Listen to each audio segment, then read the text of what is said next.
Assalamualaikum warahmatullahi wabarakatuh. Perkenalkan, saya Vicky Uswatul Khoridah dengan NIM 20230530029 dari Teknik Industri Alih Jenjang Kelas Karyawan. Di sini saya akan mempresentasikan studi kelayakan bisnis Master Clean. Bisnis ini bergerak di bidang jasa kebersihan cleaning service yang dapat dipanggil kapan saja. Bisnis jasa kebersihan atau jasa cleaning service membantu membersihkan rumah, kos, apartemen, ruko, kantor beserta perabotan di dalamnya dengan detail dengan tenaga terlatih dan terpercaya. Untuk marketing plan, promosi dilakukan melalui sosial media, membagikan brosur di acara-acara umum, dan mengirimkan brosur ke perusahaan atau perkantoran. Pemesanan jasa kami dapat diakses melalui website dan WhatsApp. Website kami memuat tentang harga untuk setiap kategori dan review dari pelanggan yang telah memakai jasa kami.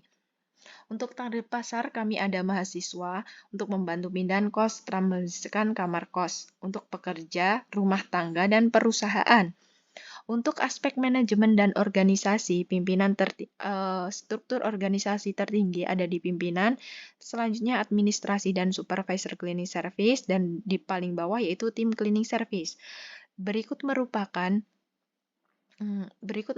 tabel dari tugas dan tanggung jawab setiap jabatan. Dalam setiap karyawan ini terdapat 10 karyawan. Berikut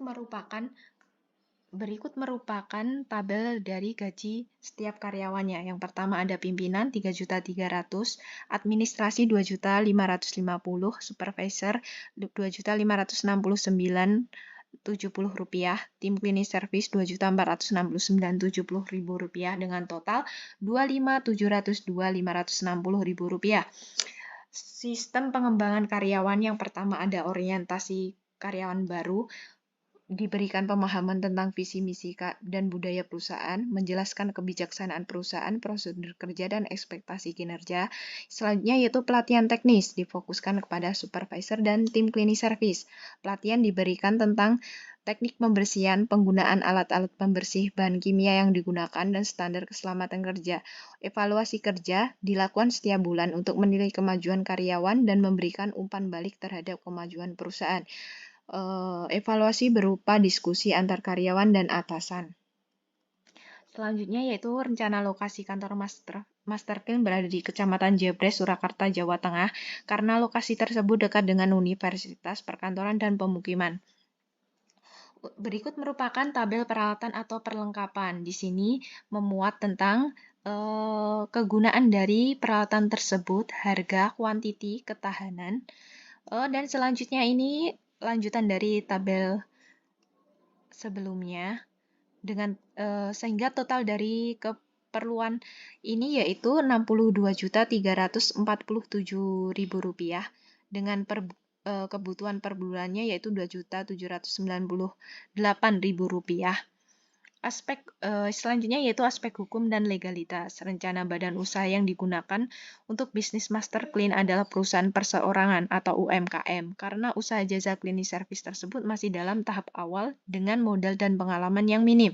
Selain itu, proses pendirian UMKM lebih sederhana, pengelolaan lebih mudah karena pemilik dapat langsung mengambil keputusan tanpa perlu berkonsultasi dengan dewan direksi atau pemegang saham.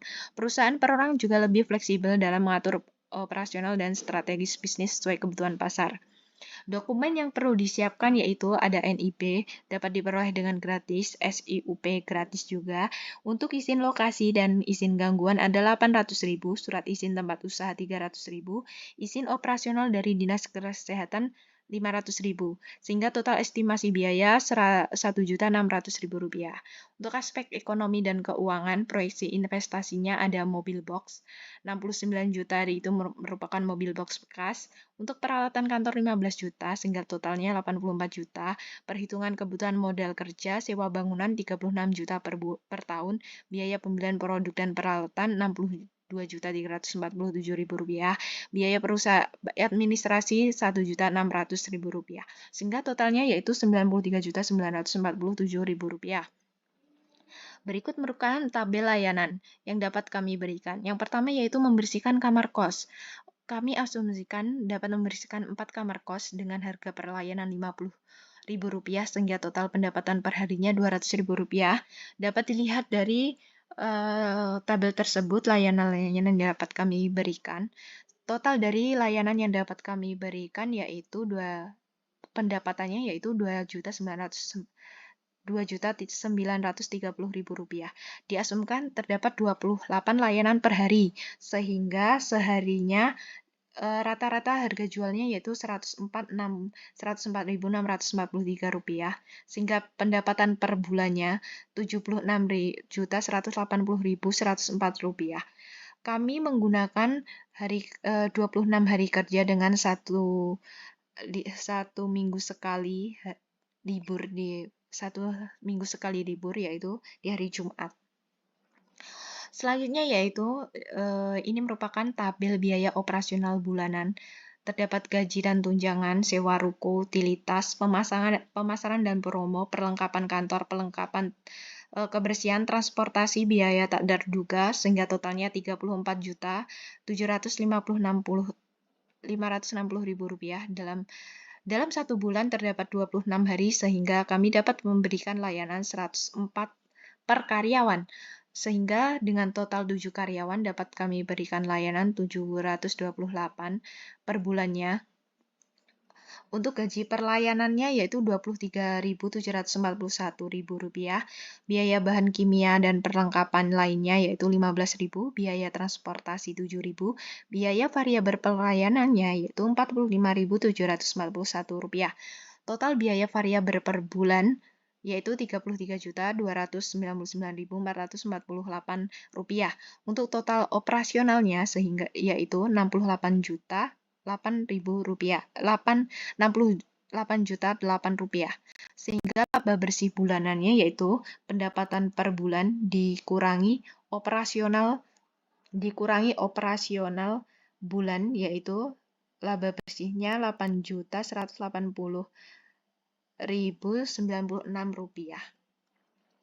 Untuk analisis saya menggunakan payback period yaitu dengan rumus investasi awal dibagi laba bersih bulanan menghasilkan 20,18, artinya 20,18 bulan atau payback period sekitar 20,18 bulan atau 1 tahun 8 bulan. Hal tersebut menunjukkan bahwa investasi dapat kembali dalam waktu kurang dari 2 tahun. Untuk analisis selanjutnya menggunakan NPV, rumus seperti pada layar, menghasilkan Rp224.624,46. Hal tersebut positif. Ini menunjukkan bahwa proyek ini layak dijalankan karena diharapkan menghasilkan nilai bersih setelah memperhitungkan biaya modal. Kesimpulannya yaitu hasil dari payback period 20,18 bulan bahwa investasi awal dapat kembali dalam waktu kurang dari 1 tahun. Ini sangat positif karena mengindikasikan bahwa bisnis mampu mengembalikan modal dengan cepat, mengurangi resiko keuangan dan meningkatkan likuiditas. Hasil perhitungan NPV-nya yaitu Rp223.184.624.624,46 menunjukkan bahwa proyek ini menghasilkan nilai bersih yang positif setelah memperhitungkan biaya modal dan resiko. Menunjukkan bahwa proyek ini tidak hanya akan mengembalikan investasi awal, tapi juga memberikan keuntungan yang signifikan. Sekian presentasi dari saya. Apabila ada kurang lebihnya mohon maaf. Wassalamualaikum warahmatullahi wabarakatuh.